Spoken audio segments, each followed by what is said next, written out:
Hi guys, for today's video, I will teach you how to turn off antivirus on Windows 11 or 10. First, click the icon at the bottom right corner. Tap Windows Security.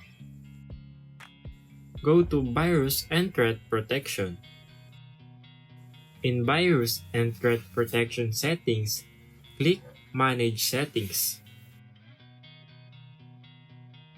Then turn off Real-Time Protection, Cloud Deliver Protection, Automatic Sample Submission, and Tamper Protection. Once you've done that, your antivirus is now turned off.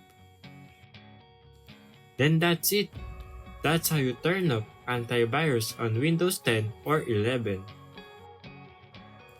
Thank you guys for watching this video and see you on my next tutorials.